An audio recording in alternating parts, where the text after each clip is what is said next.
Welcome, everybody, to episode 7 of the No Stroke podcast. Hi there, Michael. How are you?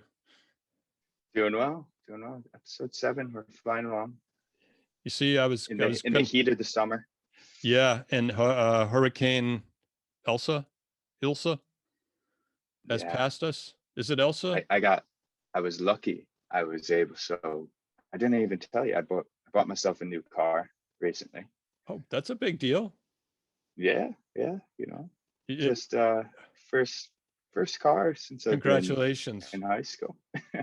Congratulations. Yeah, That is a big deal. I I've was got, quite happy, but I I got was it. fortunate with it. Oh, go ahead. The only thing I got new, Mike, was a new shiner from the pandemic puppy who's now almost 70 pounds. So, It um, makes you look tough, though. you don't see it on the podcast, but if we do, we have people watching our YouTube channel yet? It's up there. If and I was going to, I didn't have time, like, because we both been busy. I was going to surprise you with my new Zoom no stroke podcast background, but maybe that'll be the next one. Everyone seems to be using Oof, the yeah. So I'm that'd working be on big branding. time. Working on branding. Who knows? Maybe t-shirts will be next on the EnableUs website. So anyway, enough We'll get small about there talk. soon. So congratulations on the new vehicle. You'll have to make a trip up so that we Yeah, can do maybe a second, absolutely. live episode of the podcast in the near future. So We'll get it done soon. Yeah, let's I was just gonna say I was lucky and fortunate. My dad had service, so I was able to sneak in the bay today, and I was able to avoid all the rain and nasty wind that I was gonna the say tropical storm brought us. So that would have been bad luck fortunate on for a the new new paint job. car. Yeah, it was nice. Now, Mike, you're gonna be one of those folks that parks your car like eight blocks from the gym on the empty bay because you don't want any dings, right? I'm not that guy, No. but All right. Well, uh, congrats. I had to park it in the city this weekend, so it Okay. it All right. it was trial by fire for me. All right. So episode 7, David, we're going to jump in with our theme that we started last week with hot off the press, right? So it's been an interesting week, definitely 2 weeks since we connected, I believe. But Hmm. what we're trying to take a look at this week are a few topics that I was able to take a look into and dive in, at a high level. And then what we'll have you do, David, is kind of pick one that sticks out to you and give us your 411 on it. Sounds good. All right. So here we go.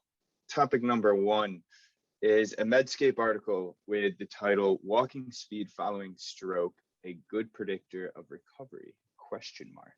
I thought that was quite interesting. One, obviously, from your angle as a PT, and you've been quite an advocate for gait, but also goes back to our previous guest, Banga, with the new gait and some of the work that he's trying to do. So I already think I have a little suspicion what I think you're going to dive into here, but we'll move on.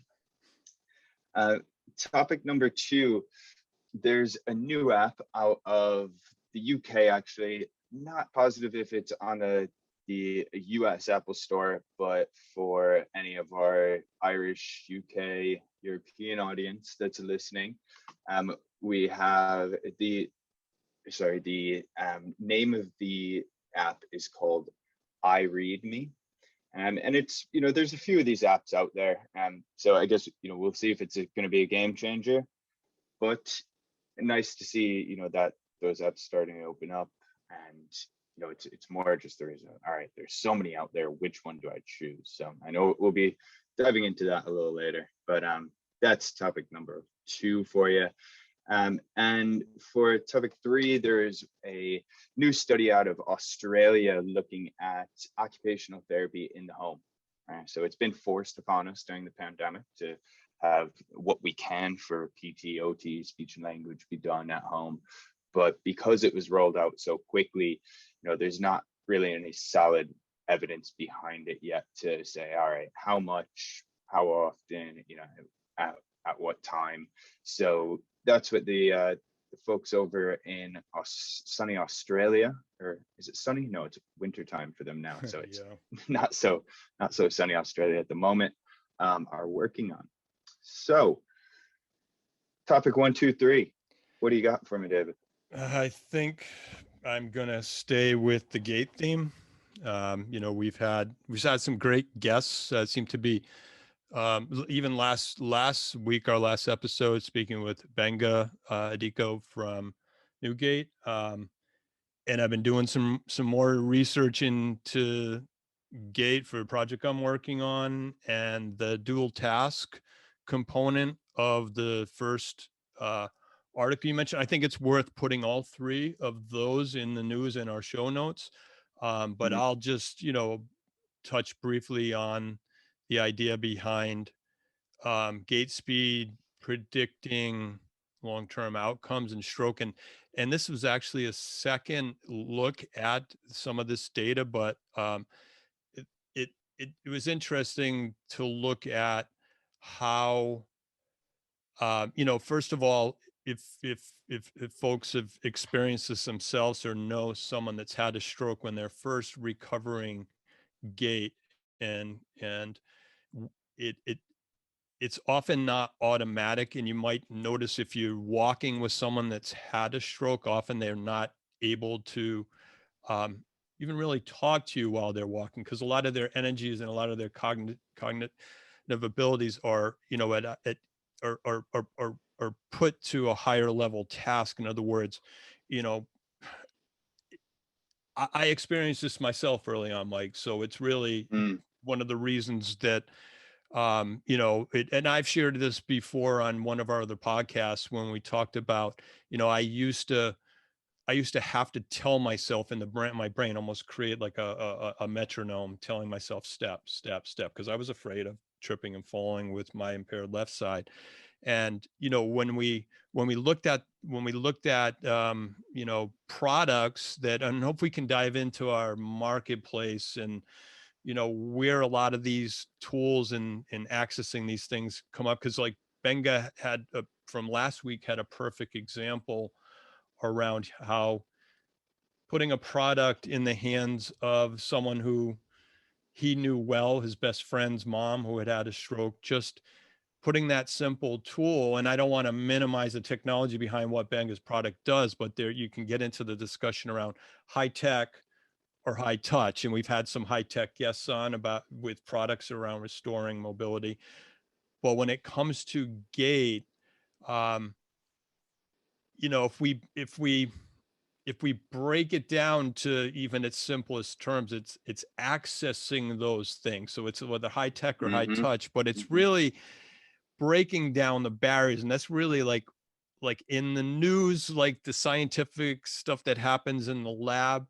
Um, but it's translating that into real life access, right? So we can talk about, you know, dual task, which this article cited, is a big area of interest right now. And it's trying to help restore function, but it's a heavy, an example for those that this term might be new to is a therapist training someone to practice gait and to maybe improve gait speed and gait confidence might walk with that individual, and then might ask them to recite or spell dog backwards. So that's like a very basic example, and there are higher level things, but there's a whole level of processing. And in the study, it showed that those slower walkers, everyone in the training protocol made some um, improvements over the training period, but those slower walkers, when they introduced tool task training, did not improve as much, because Mm. they if you think of it, they almost had to slow down to be able to process while they were walking and being Yeah. challenged mentally, through another cognitive task. So um Yeah. I mean, it makes total sense. The more effort that is going into something, the more focus, that cognitive focus is going to be there. And that's why, the importance of just getting this rehab, especially when you're looking at the acute stage, it's so vital. And it's reps, reps, reps, like we've been talking about for so long. The more comfortable survivors could be at those early stages, it's just going to set them up further for down yeah. the line. But yeah, but I know you pulled a few bits out of there, David, and I know you mentioned one thing around, marketplace, but I think before we touch on that, I think what we and I, we were connecting before this just over text, as we were setting up the call, and we were going back and forth this week, really in two different scenarios, real life experiences for the both of us, where we had people come across our paths and just out of pure, understanding of that we know this area a bit, better than most, or just the facts that we know folk who have gone through some of these real life experiences of having a stroke, but now having the difficulty of saying, all right, I need this for my care, for either my wife, my mother, who's had a stroke. And it's the access to that.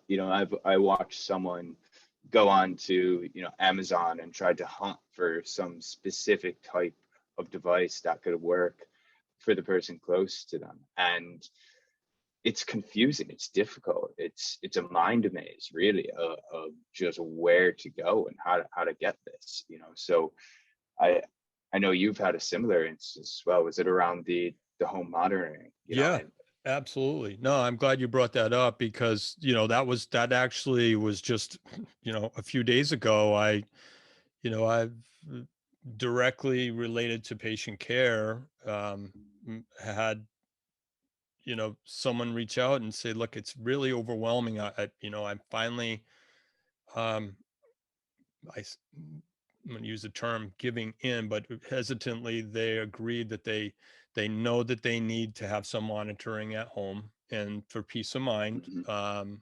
that It's a big they, step. That's a big it step. is a big step, Yeah, to yeah. admit I love it. that Yeah.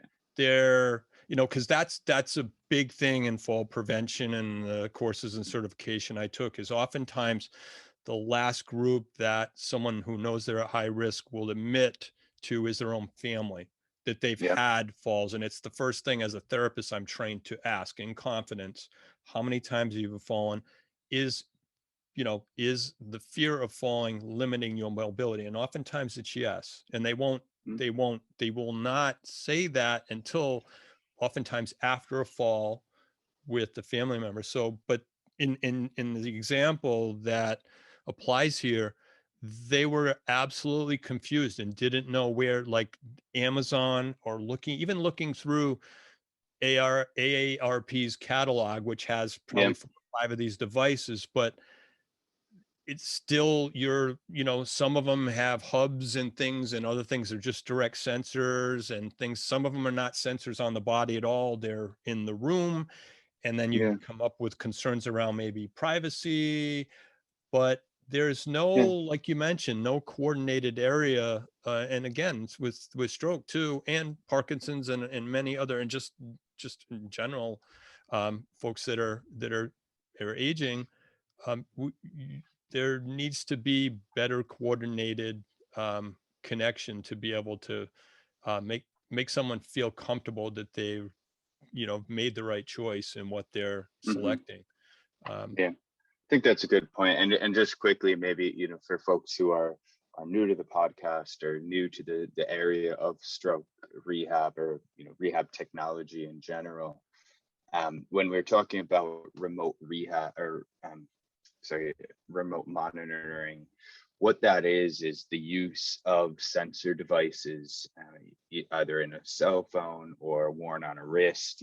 Every Apple Watch, Fitbit, Garmin device that you wear on your wrist, has a type of sensor in it that could track quick motion. So if you or a loved one was to have a fall, it would alert, that sensor would create an alert, which goes to a system which is in the person's home, and that automatically is triggered back to, I know my dad used to install these things way back in the day, and I would be going home to home with them, and it used to be, a call center or go right to 911. But now they actually have apps set up, so caregivers, a loved one, your neighbor, could be connected in and kind of be that first response to you. And everyone in that family unit could be notified if there was a fall. Obviously, which would then trigger 911 and those things. But yeah, remote monitoring is a big area, and especially, for folks who are at risk of falls. I know my grandfather, for instance, he's up there in age, and he's a bit shaky even before a beer. But he he's same type of thing. It's funny you say that, because a lot of folks are going to say, no, I don't need this, I don't need that, Yeah. But again, I've kind of come into the same boat as you were saying. It's like, all right, when it is time to go try to find one of these things, how do we go and do it? You could only read so many reviews of something that's on Amazon or on, any, Best Buy, something like that, and trying to dive into Google. But I think what we've been talking about for really, what is it now? Close to 2 years, David, ever since we connected, it's bringing these things together into one place, right? So how are we able to make it easy and seamless for a stroke survivor, a caregiver, a loved one to identify what's needed for that survivor, and make it easy where, you'd have reviews from real life, survivors in a similar position to you, and I think it's, it's an easy concept, right? And what we're seeing now is, so much focus on AI devices and, these just technologies and areas where tons and tons and tons of money are being pumped into for, will it help prevent stroke? Will there be outcomes from it? Yes, but how could we try to drive this focus and say, hey guys, let's take a step back here. Like, let's just, Amazon's done it well for me buying a new, toilet paper during the pandemic. But it's like, how do we make this an easy experience for survivors and caregivers as well?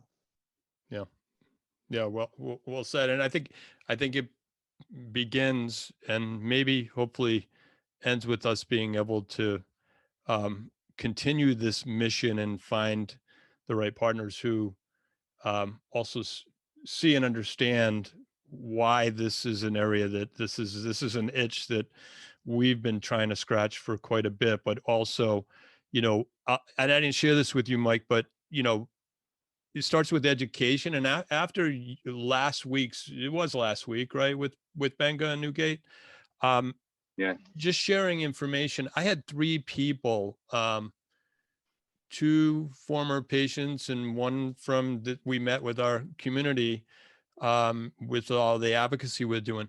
They sent me an unsolicited thank you. Just they didn't know that product existed, and that it was yet so simple yet so effective, referring to the Newgate. So amazing. I think to keep building this idea around building a marketplace and connecting tools to drive recovery, the right tool in stroke needs to happen at the right time, because we've talked about this many times about there are so many complexities to stroke where you want to restore. We talked about the importance of gait and predicting outcomes through gait, but there's there's speech, there's recovering, so many phases of care that the opportunity and the education has to come as recovery moves through some of these phases. But I think it was a while ago when we were doing our early discovery, and this relates to some of the barriers that we described in terms of not having a connected marketplace. One of the questions we asked our clinicians and our rehab providers was, what is some of the most common reasons you see for readmission after stroke? And one was poor medication adherence. But the second one that came up is lack of access in the home to rehab services. So, which leads to, probably higher fall risk, which leads to readmission. So back to that theme of providing care at the right time and early on, but also continued. Now, I think, was it on our first or second session, we were, I think, in a news session talking about the, the idea of treating and providing longer term care in recovery, much like they do in cardiac rehab, right? Yep. And Yeah, I've had a few people say, I couldn't believe, like, comparing stroke rehab with cardiac rehab. It's just not a thing. yeah, so I think as we dive in deeper and we continue to bring on some of the guests that we have on our wish list, I think, you know, I think maybe we can help give more answers to some of these pain points that folks have reached out. And I experience, and you mentioned the same thing. You've come across folks that have just said, how do I get that assisted, get the right tool to help someone transfer? I have 3 stairs at Hmm. home. What is the right, maybe they have access to a therapist, or maybe they don't. Maybe, you know, their um, their insurance is such that if they're lucky to have it, maybe they don't have those aftercare supports. So Yep. I think the education piece around um, letting individual knows what's out there, and I think there is a lot more obviously work to be done, but understanding, for us, understanding that marketplace, and Yeah, it's a marketplace, and it's just trying to drill down these needs. We see it every day. Yeah, and what's funny is, as we started this in the news topic, it's frustrating. yeah, Are we seeing the right things being talked about, being funded, or is it a kind of blanket over, the real pain points? And, kind of putting my business hat on, I've always been told, well, when you're coming up with new concept, follow the money, right? That's always number one advice when either you're starting a company or you're yeah, looking, to aid a pain point. But following the money also, leads to a point that you were just talking about. It's the prevention aspect, and unfortunately, we're not quite there yet as a healthcare industry as a whole. yeah, Because if we were to follow the money, it goes back to that readmission, and if we were to prevent that in the first place, so right off the bat, when you are post discharge, when you're ready to be home, if we're creating that intensity and we're giving you access in one place to the right things for the continued length of time that you're going to be, unfortunately, the lifetime that you'll be living as a stroke survivor, that's following the money, at yeah. least. And hey, maybe I'm not the guy to be saying it, but I mean, to me, it makes sense. So No, I think, David, what we need to do is get the right folks on here to yep, say, you know what, you guys are onto something here. yep. And then That's we'll be on the money. absolutely the case, Mike. And I'll just I'll add, and it'll be in the show notes, but the one of the comments from the Medscape article that we mentioned in the news, it I'll just read it quickly. They mentioned the next frontier, and this was a doctor, Lewis Kaplan from Harvard. He's a senior neurologist at BI in Boston. And he was commenting on this dual task and predicting outcomes with stroke, with gait. And he said that recovery and rehab are going to be the next frontier in stroke neurology. And I'm saying yes. I'm leading the charge, saying yes, finally. But why why just now? We talked earlier about Yeah. recovery in the home, hearing everyone predicting from International Stroke Conference that that's the future too. So I think that we need to continue to lead this charge, because we're seeing this movement towards realizing that exercise is the best medicine, right? But coordinating that Hmm. care and putting in these systems in place and these rehab pathways, or what when we said, we at the outset, at the beginning of all this, we were gonna, if we could wave our own magic wand, the question we asked a lot to a lot of the folks that we interviewed going through this process, That I think would be our magic wand answer about connecting care through a marketplace that provides the right tools, whether it be high tech or high touch, and the connected, community to do just that. And, Mike, I know we talked earlier about,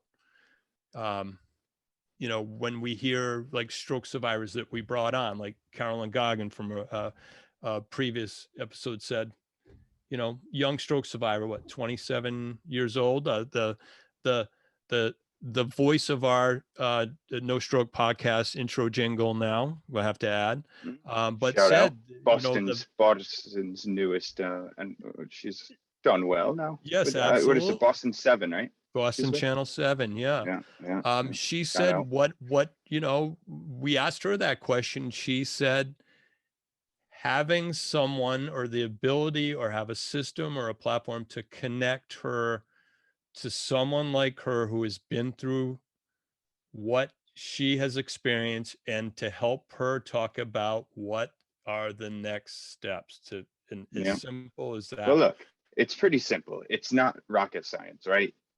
I start a new job. What do? Put me with the senior person in my same position to show me the ropes, show me what to be doing to get to their position. We do it in school, do it in every aspect of life. Why not stroke recovery? Yeah, well, let's end there, because that I can't, I mean, that's a perfect example, Yeah. where you're onboarding, you're feeling like you know what you need to do because you have guidance and support to take your skill set to the next level. And unfortunately, sometimes the door is closed when you leave the hospital for many folks in our community. So we gotta work hard to change that. All right. Well, I think it's been a good conversation today, David. Any plans for your long, or it's not a long weekend? It's not long. We No, were spoiled last weekend. Oh, shoot. probably. It's a busy summer in general. Yeah, it is. What And about I think other than maybe picking up a bunch of branches and sticks and trying to get caught up on all the debris that fell from, I still have to now look up. Is it Elsa? Now I don't know, but the hurricane came through the East Coast here, right? So, That's or it. We made it through. We did. A new Didn't lose car, power. no damage, thankfully. Not that I know of. I haven't stepped out in a couple of hours, so we'll see. But the car's undercover, so yeah. Very good. Happy man. Send me a picture. Will do. All right, David. And episode 7 in the books. And any folks out there who are in the rehab technology space who might be looking at this, whether you're a user of a device, a founder of a device that's worked for you, get in touch. We'd love to hear from you. We're trying to build up our guest list. We have a few folks here lined up over the next few weeks, but we'd love to try to fit you in sometime in the autumn. And as well, it's Zoom's not free. Our time is a bit tight. So sponsorship, if there's anything out there, we'd love to hear from you. I'm glad before we blow up and become big time. I'm you glad get in you early said it. now. We'll give a good discount. Yep. The subscriber list that starts, what was last episode, we got to 1.6 mil. Was that, so there's got to be some interest there. So let's leave it at that, Mike. It's been great catching up with you. As always. And we will hopefully have everyone back to check in with our next episode, and reach out to us. Like Mike said, if you're interested either sponsoring the show or you have a technology that you want to share with our community. So I think that's all for now, Mike. This is until then, be good. Take care. Bye, everyone.